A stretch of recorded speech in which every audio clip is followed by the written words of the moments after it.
गरीबी से ये सरकार भ्रष्टाचारी सरकार हुई, पेपर लीक वाली सरकार हुई, महिलाओं पर अत्याचार करने वाली सरकार हुई। और खास करके इस उदयपुर में तो आप सब जानते हो कि कन्हैयालाल जैसे देशभक्त लड़के का, एक ओबीसी समाज के व्यक्ति का गला काटकर उसकी हत्या की गई। ऐसा कांग्रेस की ये सरकार ने सहन कर लिया।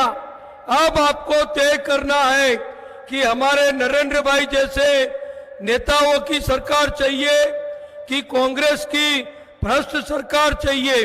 हमको गौ भक्तों को रक्षण देने वाली सरकार चाहिए कि गौ माता की हत्या करने वालों की सरकार चाहिए। हमारे को पारदर्शी प्रामाणिकता से सरकार चलाने वाले नेताओं की भाजपा की सरकार चाहिए कि कांग्रेस के भ्रष्टाचार में डूबे हुए लाल डायरी में जिसके नाम छप चुके हैं, ऐसे भ्रष्टाचारियों की सरकार चाहिए। आप सभी जानते हो, अभी महाराजा साहब ने भी बहुत अच्छा बोला। राजस्थान की बात के साथ साथ देश का भी हमें देखना चाहिए। आज पाकिस्तान आतंकवाद, कट्टरतावाद पूरी दुनिया में जिस प्रकार से फैला है, हमारा गुजरात हो, हमारा राजस्थान हो, हमारा देश की जो सरहदें हैं वो सुरक्षित रखनी हो, पाकिस्तान हो, आतंकवादी हो, चीन वाले हो, उससे देश को बचाना हो, तो मोदी जी जैसा एक लोखंडी पुरुष हमें चाहिए जो देश को एक रख सके, देश को प्रगति कर सके, गरीबों को मदद कर सके, बेरोजगारों को रोजी दे सके।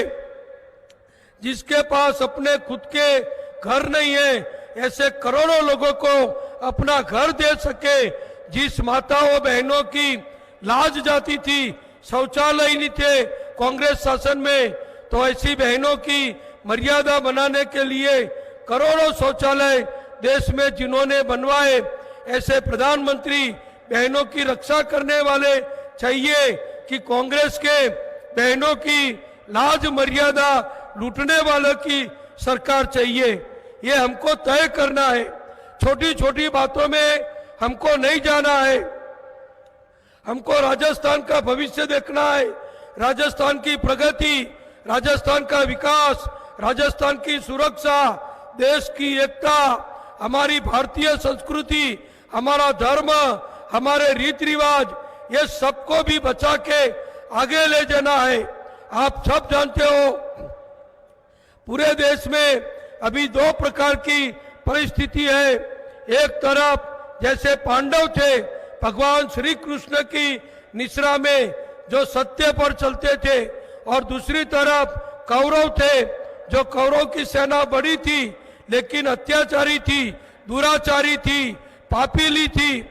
ऐसी करोड़ों वाली लोगों वाली भी पार्टियां अभी देश में है। तो हमको भगवान श्री कृष्ण की नेतृत्व में, यानी कि नरेंद्र भाई जैसे नेताओं के नेतृत्व में देश को आगे बढ़ाना है, नहीं कि कांग्रेस के राहुल गांधी हो या सोनिया गांधी हो या प्रियंका गांधी हो या खड़गे जी हो, ऐसे लोग जो देश का नहीं सोचते, अपनी सत्ता का सोचते हैं, अपनी गवर्नमेंट बनाने के लिए वो कुछ भी कर सकते हैं, देश को भी बेच सकते हैं, हमको भी बेच सकते हैं, पाकिस्तान में भी जा सकते हैं। ऐसे लोगों की सरकार हमको नहीं चाहिए। हमको नरेंद्र भाई जैसे देशभक्त, विकास पुरुष, अखंड भारत के निर्माता जैसे सरदार वल्लभ भाई जैसे लोखंडी पुरुष, और पूरी दुनिया में जिन्होंने भारत का नेतृत्व करके भारत की आन बान और शान बढ़ाई है, समृद्धि बढ़ाई है, रोजगारी बढ़ाई है, लोगों को विकास की योजनाओं दी है, ऐसे भारत की नामना बढ़ाने वाले हमारे प्रधानमंत्री नरेंद्र भाई की सरकार राजस्थान में बने, तो भारत सरकार जो अगले 5 साल भी केंद्र में मोदी जी प्रधानमंत्री बनने वाले हैं, उनका लाभ अभी गहलोत सरकार, कांग्रेस की सरकार नहीं लेती है। हमारी गुजरात की सरकार भारत सरकार के सभी लाभ लेती है और गुजरात की 7 करोड़ की जनता को उसका लाभ देती है। यहाँ की राजस्थान की सरकार मोदी जी की सरकार का लाभ नहीं लेती, उनके साथ खड़े रह के राजस्थान का विकास नहीं करती। इसलिए गुजरात और राजस्थान में फर्क हो चुका है। मैं गुजरात का हूं, गुजरात और राजस्थान दोनों भाई हैं। हम दोनों भाई साथ मिलके अगर प्रगति करें तो हमारे पश्चिमी भारत में देश की एकता, अखंडता बहुत बढ़ जाएगी। हमारे गुजरात में भी लाखों राजस्थानी भाई बहन रहते हैं, वो भी चाहते हैं कि राजस्थान में भाजपा की सरकार हो।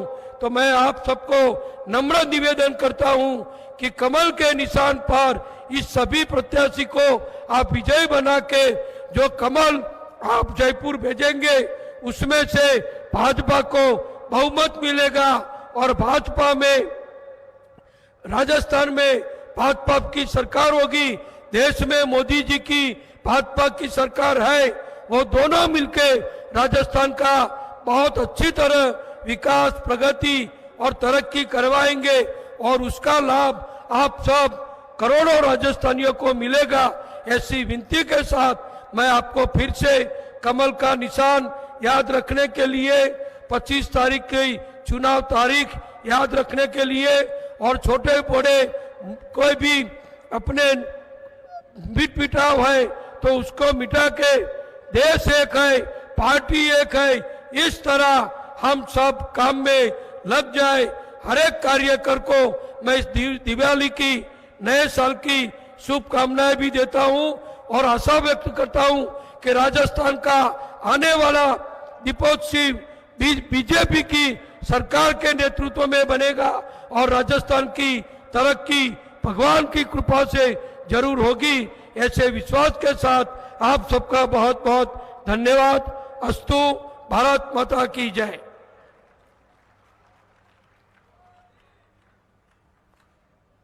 आदरणीय नितिन भाई ने हम सबको मेवाड़ के इस शंखनाद के शुभारंभ पर, जो हमारी परंपरा रही राजस्थान गुजरात में चुनाव के माध्यम से कार्यकर्ता का आना और जाना और कार्य करना, उसका आप सबको आह्वान किया है। एक बार करतल ध्वनि से हमारे देश के यशस्वी प्रधानमंत्री नरेंद्र जी मोदी हमारे इस विशाल प्रांगण में पधार चुके हैं। उनका स्वागत और अभिनंदन करतल ध्वनि के साथ।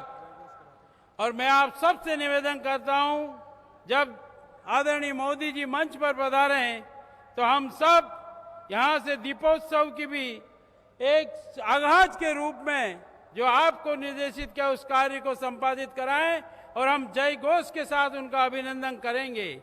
स्वागत है भाई, स्वागत है, स्वागत है भाई, स्वागत है, अभिनंदन है भाई, अभिनंदन है, स्वागत है भाई, स्वागत है। आदरणीय देश के यशस्वी प्रधानमंत्री मंच पर पधार रहे हैं। हम सब स्वागत के लिए एक साथ खड़े होकर देखो देखो कौन आया, देखो देखो कौन आया। स्वागत है भाई, स्वागत है, स्वागत है भाई, स्वागत है, अभिनंदन है भाई, अभिनंदन है। हमारे देश के यशस्वी प्रधानमंत्री जी आपके इस दीपोत्सव की शुभारंभ के उत्सव पर भी आपका अभिनंदन स्वीकार कर रहे हैं। हम सब आपका स्वागत, अभिनंदन करते हैं। एक बार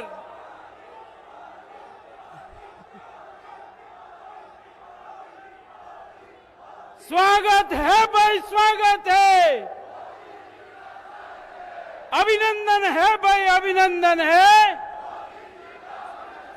आपसे करबद्ध प्रार्थना, अपने स्थान पर विराज जाएं। मैं हमारे देश के यशस्वी प्रधानमंत्री जो आज मेवाड़ से इस चुनावी सभा से शंखनाद करेंगे कि राजस्थान में भारतीय जनता पार्टी की विजय पताका फहरे, इस हेतु अभिनंदन के लिए मैं हमारे मेवाड़ के लाडले सांसद और हमारे अपने आदरणीय सीपी जोशी साहब प्रदेशाध्यक्ष जी से निवेदन करता हूं, आप और महाराज कुमार विश्वजीत सिंह जी आदरणीय मोदी जी का महाराणा प्रताप के प्रतीक चिन्ह के साथ मेवाड़ी पगड़ी से स्वागत और अभिनंदन करें। आदरणीय जोशी जी, आदरणीय महाराज कुमार जी।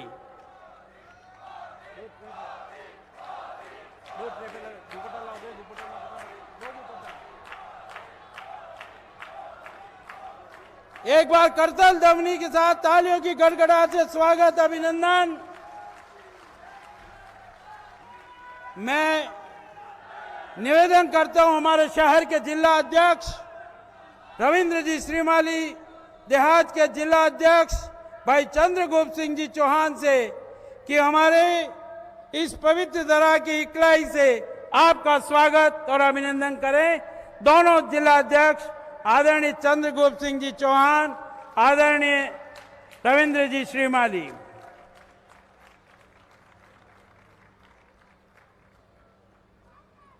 शौर्य और भक्ति की भूमि पर स्वागत और अभिनंदन के लिए मैं आमंत्रित कर रहा हूं हमारे अपने लाडले मेवाड़ के प्रदेशाध्यक्ष श्रीमान सीपी जोशी साहब पधारें और इस मेवाड़ की धरा पर आदरणीय प्रधानमंत्री जी का स्वागत और अभिनंदन करें। आदरणीय सीपी जोशी साहब।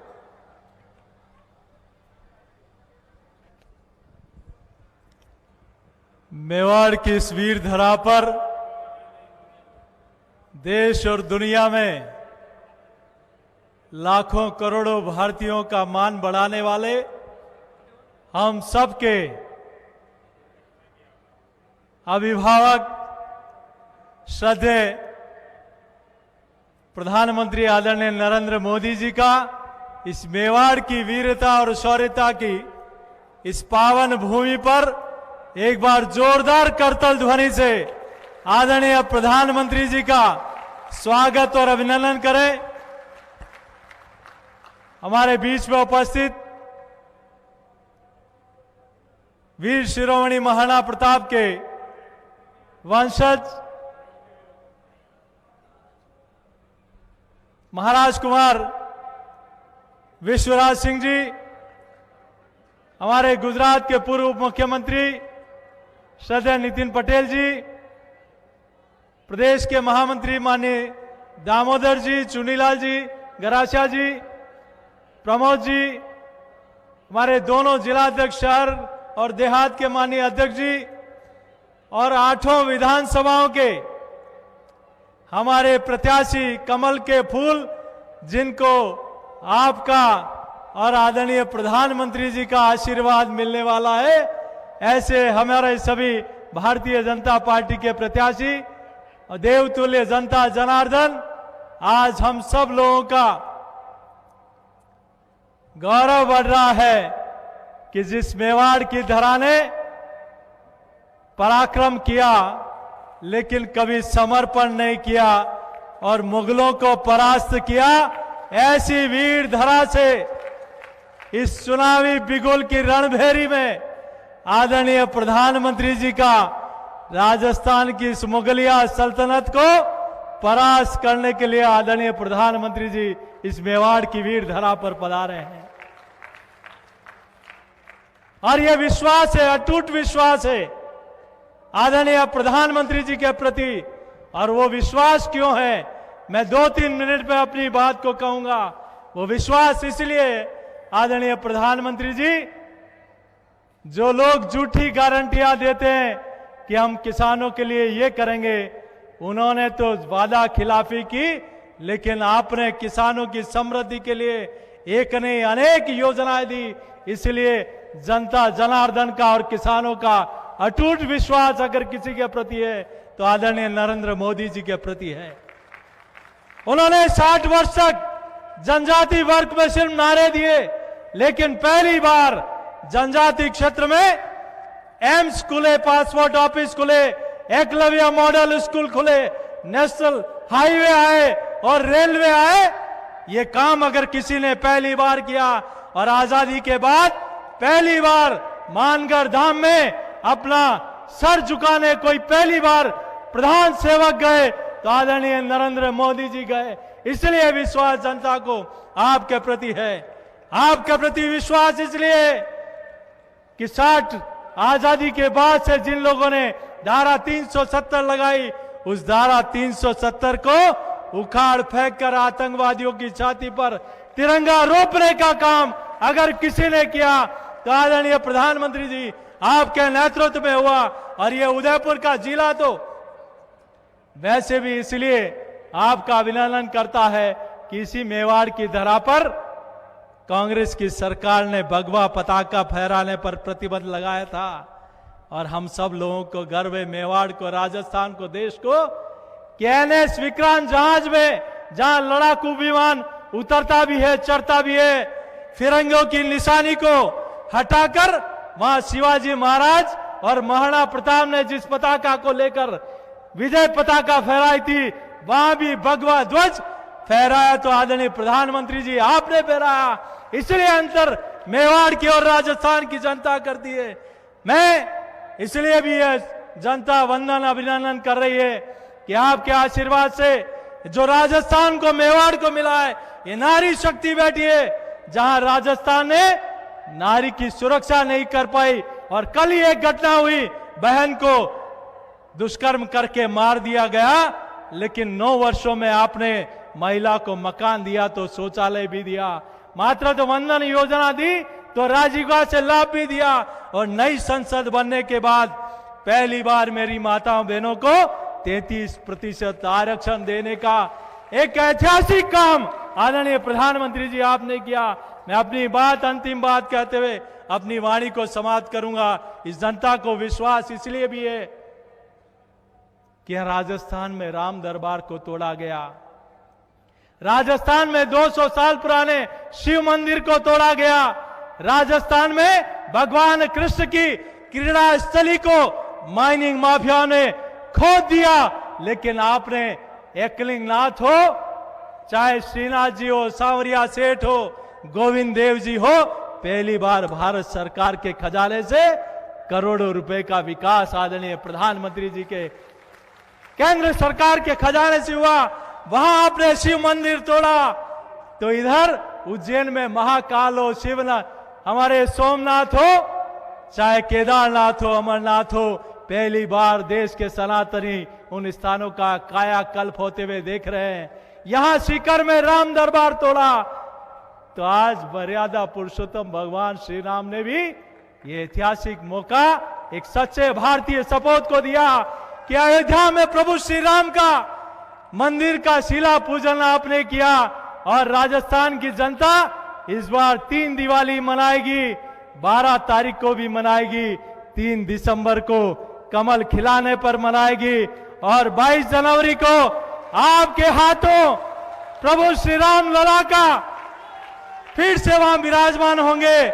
आपका सानिध्य राजस्थान, ये राजस्थान की जनता डबल इंजन की सरकार बनाना चाहती है। ये राजस्थान की जनता कांग्रेस को नहीं, ये राजस्थान आपको सौंपना चाहती है। तैयार हैं हम सब लोग?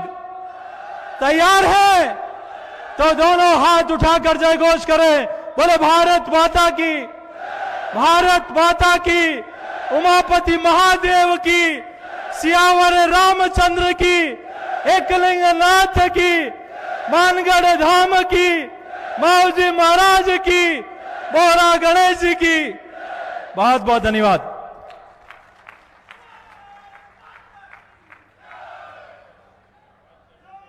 त्याग, तपस्या और बलिदान की तरह से हल्दी घाटी की माटी से वंदन और अभिनंदन किया हमारे यशस्वी प्रदेश अध्यक्ष आदरणीय सीपी जोशी जी ने। आपका बहुत बहुत आभार। मैं आदरणीय भारत के सिरमौर नवजल भारत के महानायक आदरणीय मोदी जी से आग्रह करता हूं, आप पधारें, हमारा स्वागत करें, हम सब टोर्च से इस दीपोत्सव का उत्साह करें। आदरणीय मोदी जी।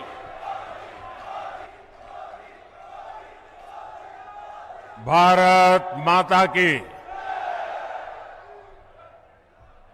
भारत माता की, भारत माता की, भगवान एकलिंगनाथ की,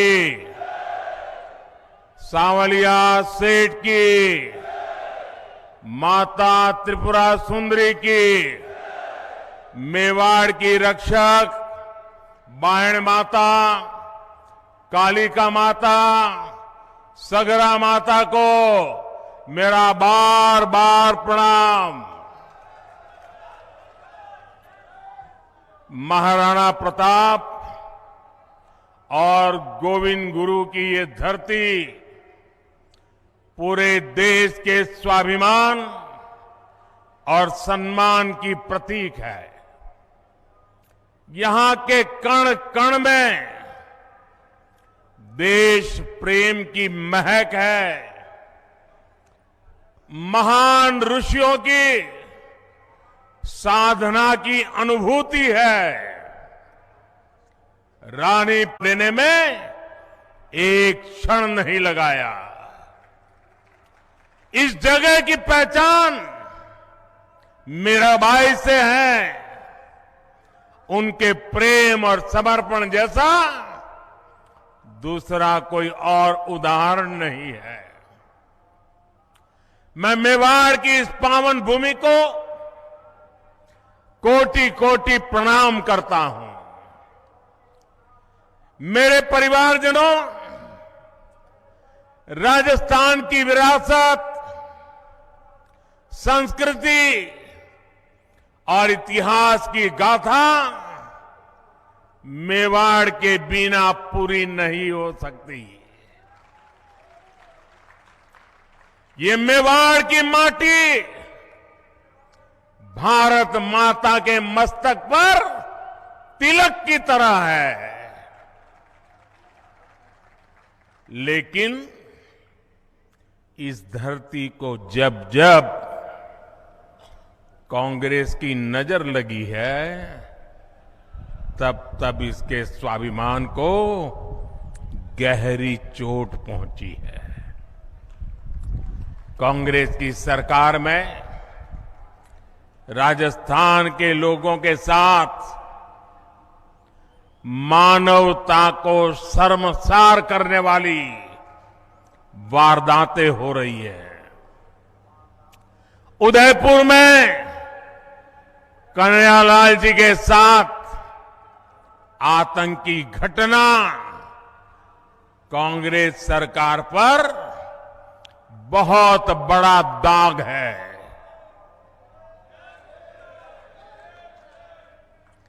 ऐसी जघन्य वारदात उदयपुर में इसलिए हुई क्योंकि यहां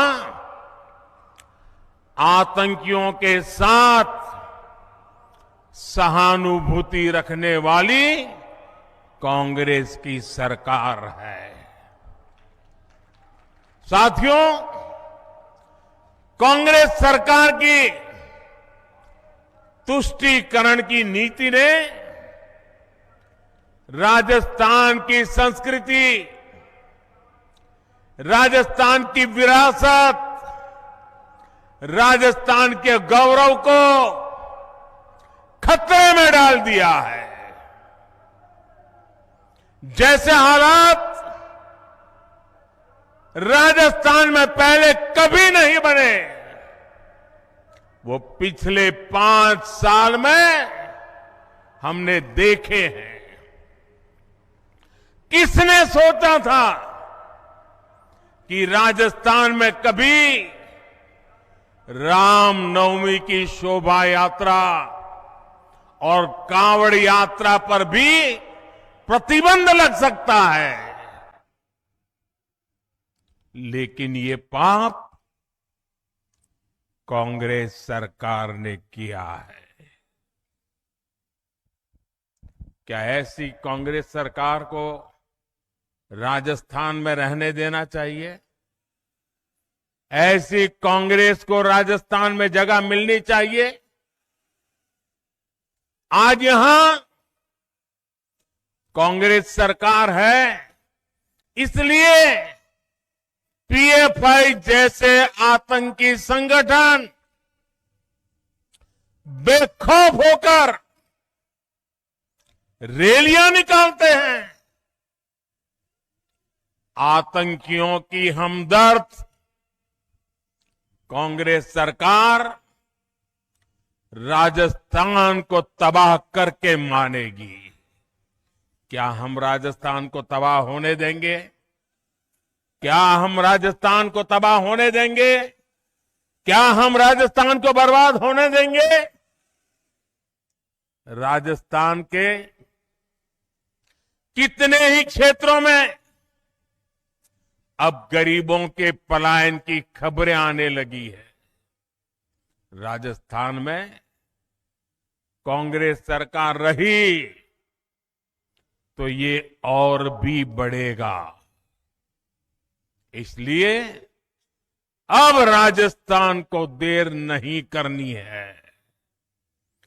25 नवंबर को पूरे उदयपुर को, पूरे राजस्थान को इस संकल्प के साथ बोलने के लिए निकलना है कि कांग्रेस सरकार को अब हटा करके ही रहेंगे।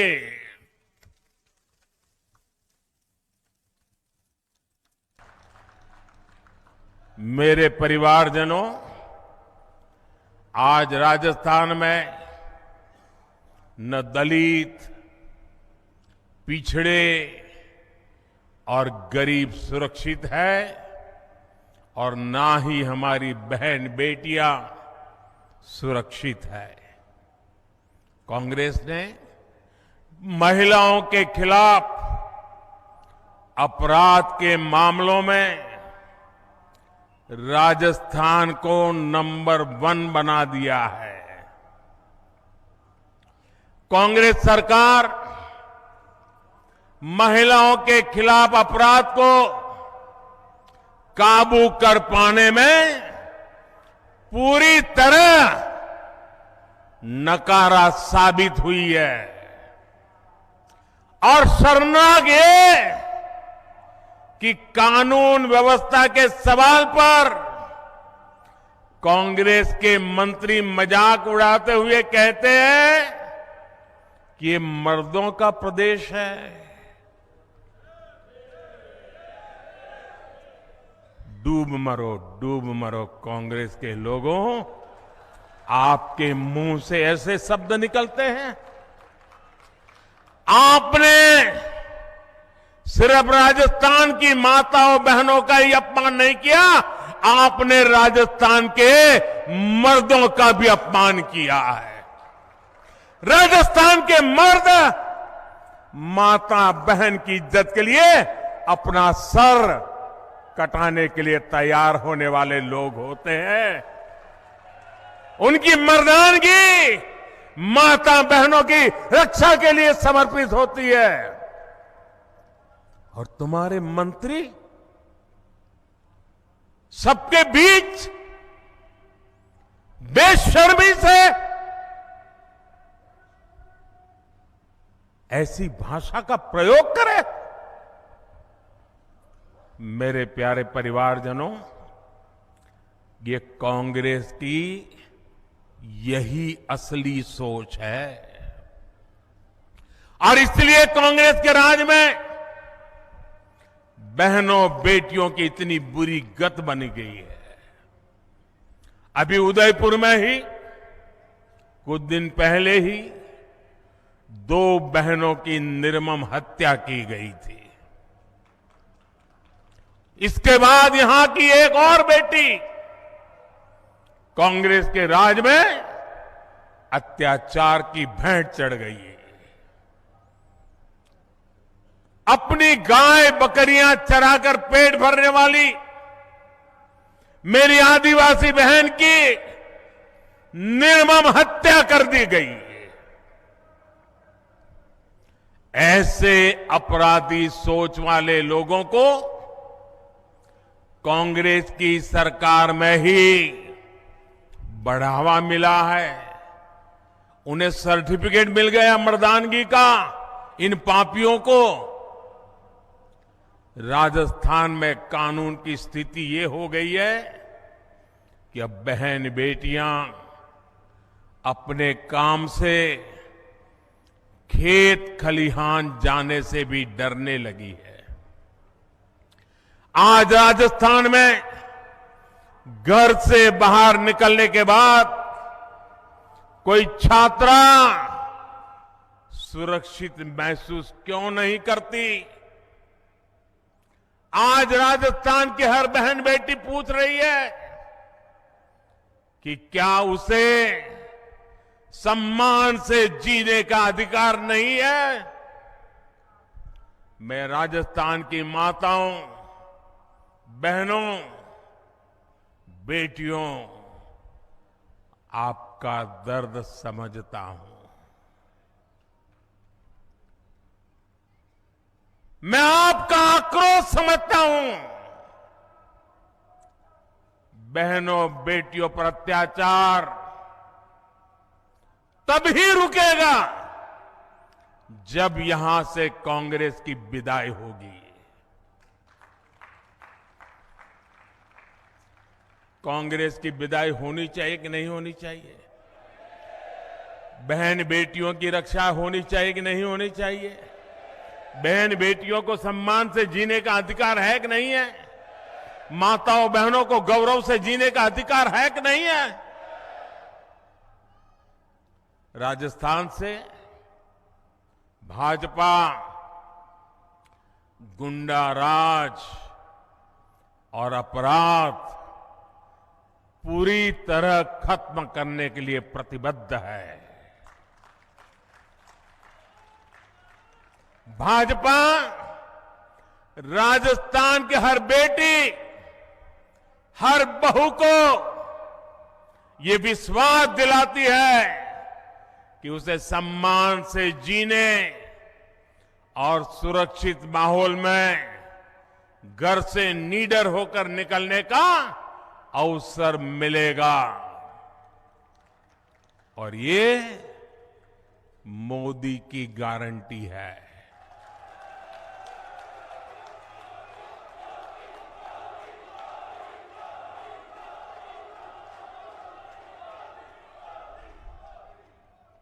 साथियों, कांग्रेस ने राजस्थान के 5 साल बर्बाद किए हैं। 5 साल तक राजस्थान की सरकार इसी में उलझी रही कि कुर्सी पर कौन बैठेगा, कुर्सी कौन खींच लेगा, अब कुर्सी बचाने के लिए क्या करना पड़ेगा। ये कुर्सी की इस लड़ाई में कांग्रेस ने जनता के मुद्दों की परवाह नहीं की। कांग्रेस ने राजस्थान के गरीबों, दलितों, वंचितों के लिए कुछ नहीं किया। वो कुर्सी के लिए लड़ते रहे और अब चुनाव आए हैं तो पहले वो झूठे वादों का झुनझुना लेकर आदतन मैदान में आ गई है। लेकिन राजस्थान के लोग उनके वादों की सच्चाई जानते हैं। जिन राज्यों में कांग्रेस को चुनाव जीतने का अवसर मिला है, वहां कैसे उनके हर वायदे झूठे साबित हो रहे हैं, उसे हम सब देख रहे हैं। सौगंध लेना मेवाड़ का संस्कार है। लेकिन मेवाड़ सौगंध को जीतना जानता है, सौगंध के लिए मरना जानता है। मेवाड़ किसी को धोखा नहीं देता। लेकिन यहां की कांग्रेस सरकार 5 साल से जनता को धोखा ही दे रही है। कांग्रेस की हर योजना में एक धोखा जरूर होता है। कांग्रेस ने मिडिल क्लास को राहत देने का वादा किया था, लेकिन कांग्रेस सरकार पेट्रोल डीजल पर रिकॉर्ड टैक्स वसूल कर रही है। मध्य प्रदेश से यहां पेट्रोल महंगा है, गुजरात से यहां पेट्रोल महंगा है, गोवा से यहां पेट्रोल महंगा है। अरे उत्तराखंड जैसे छोटे राज्य से भी राजस्थान में महंगा है। कांग्रेस ने राजस्थान में गरीबों को राशन देने का वादा किया, लेकिन यहां की सरकार बच्चों का राशन तक खा गई, बच्चों का राशन खा गई। कांग्रेस ने यहां बिजली बिल में सब्सिडी देने का वादा किया था, लेकिन अब लोगों से बकाये बिल के नाम पर 10 गुना ज्यादा पैसे वसूले जा रहे हैं। कांग्रेस की नीतियों की वजह से यहां बिजली की इतनी किल्लत हो गई है कि उद्योग तबाह हो गए हैं। मेरे परिवारजनों, कांग्रेस का एक ही एजेंडा है, राजस्थान को लूटो, कांग्रेसियों की तिजोरी भरो। भ्रष्टाचार कांग्रेस के लिए हवा पानी की तरह है।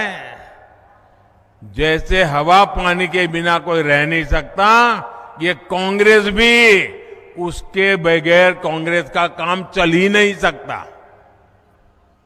राजस्थान में कांग्रेस के नेता खुद कह रहे हैं कि यहां ऐसी लूट मची है, ऐसी लूट मची है जैसी देश में कहीं और नहीं है। ये उनके नेता बोल रहे हैं। और आप देखिए, यहां के भ्रष्ट अधिकारियों के लॉकर से भारी मात्रा में सोना बरामद हो रहा है। सोना अभी आलू में से बना हुआ सोना है कि लोगों के जेब काट करके बना हुआ सोना है। ऐसे ऐसे मामले सामने हैं जहां सीएम के करीबी अफसर एक साल में 2-2 दर्जन फ्लैट खरीद ले रहे हैं। राजस्थान को इस जंगल राज से निकालना बहुत जरूरी है। निकालना चाहिए ना? इस जंगल राज से मुक्ति मिलनी चाहिए ना? राजस्थान को उसका गौरव फिर से मिलना चाहिए ना? इसके लिए कांग्रेस का जाना जरूरी है ना? यहां भाजपा सरकार आने के बाद हर भ्रष्टाचारी पर सुन लीजिए, और जो अपने यहां घर से मुझे सुन रहे वो भी समझ लें, हर भ्रष्टाचारी पर सख्त से सख्त कार्रवाई होगी।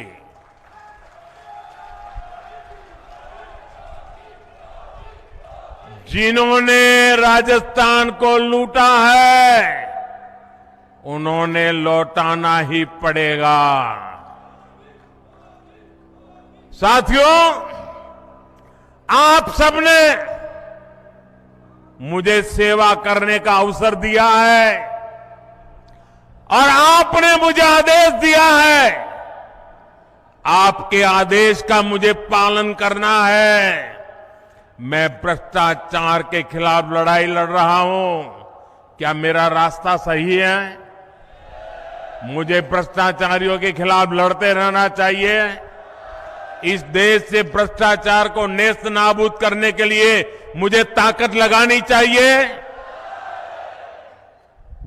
लेकिन मैं भ्रष्टाचार के खिलाफ काम कर रहा हूं तो जो जमानत पे घूम रहे हैं ना, उनका बुखार उतरता नहीं है। ये सारे नेता देखिए, कोई जेल काट करके चल जमानत पे है, कोई केस चलने पर जमानत पर है, ये सारे जमानत पर है। और वो सुबह शाम मोदी मोदी मोदी करते हैं। मैंने सुना किसी ने कहा था कि राजस्थान में छोटी मछलियों को ही पकड़ा जाता है, बड़ी मछलियों पर कार्रवाई नहीं होती। जरा कान खोल करके सुन लो। मैं उन सबको कहना चाहता हूं, छोटी बड़ी हर मछली पर कार्रवाई होगी। और सिर्फ मछली ही नहीं, जनता को लूटने वाले बड़े बड़े मगरमच्छ भी छोड़े नहीं जाएंगे।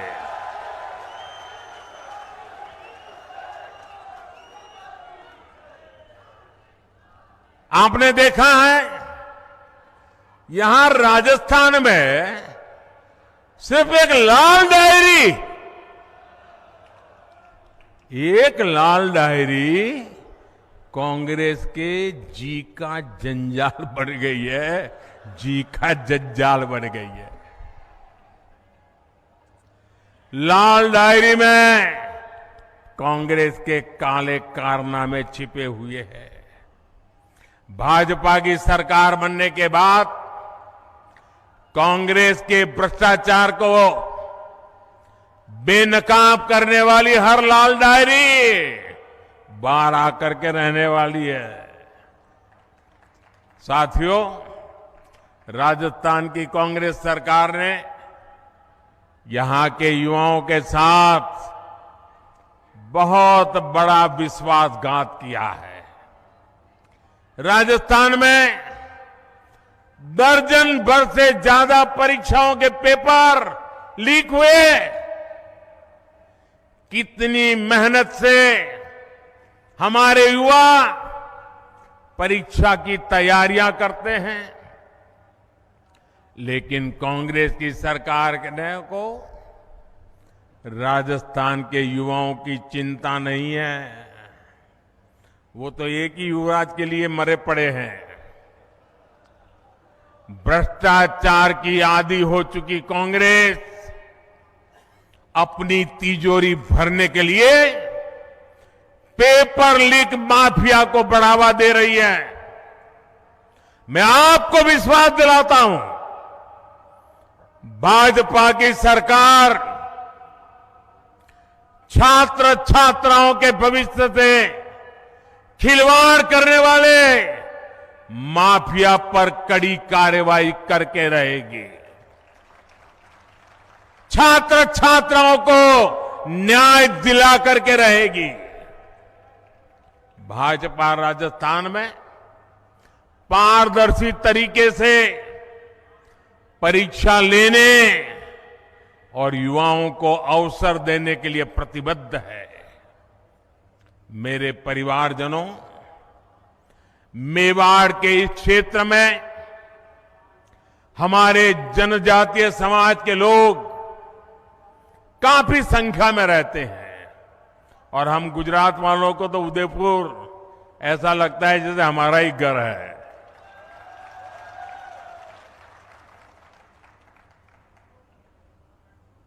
जनजातीय समाज को मुख्य धारा में लाए बिना देश का विकास नहीं हो सकता।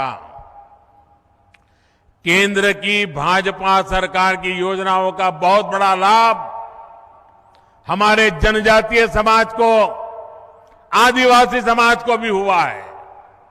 मानगढ़ धाम के सैकड़ों गुमनाम वीरों के साथ इस मेवाड़ी मिट्टी की महक अब दिल्ली में बन रही अमृत वाटिका में भी रच बस गई है। भगवान बिरसा मुंडा की जयंती पर हर साल 15 नवंबर को जनजातीय गौरव दिवस मनाने का निर्णय बीजेपी ने ही किया है। ये दिवस उन करोड़ों आदिवासी भाई बहनों के योगदान को समर्पित है जिसे कांग्रेस ने बार बार इतिहास के पन्नों से मिटाने का प्रयास किया। जब केंद्र में कांग्रेस सरकार थी तो उसने आदिवासियों के कल्याण को कभी प्राथमिकता नहीं दी, जबकि केंद्र की भाजपा सरकार ने आदिवासी कल्याण योजनाओं के लिए करीब करीब 1 लाख करोड़ रुपए खर्च किए हैं। 1 लाख करोड़ रुपए। भाजपा सरकार उनकी छोटी छोटी आवश्यकताओं का ध्यान रख रही है। पिछले 9 वर्ष में 1 करोड़ 30 लाख आदिवासी घरों में नल से जल पहुंचा है। भाजपा सरकार ने 1.5 करोड़ आदिवासियों के घर में शौचालय भी बनाए हैं। करीब 1 करोड़ आदिवासी भाई बहनों को भाजपा सरकार ने आयुष्मान कार्ड भी दिया है। हमारे आदिवासी समाज की बहुत बड़ी ताकत उनके पास मौजूद पशुधन होता है।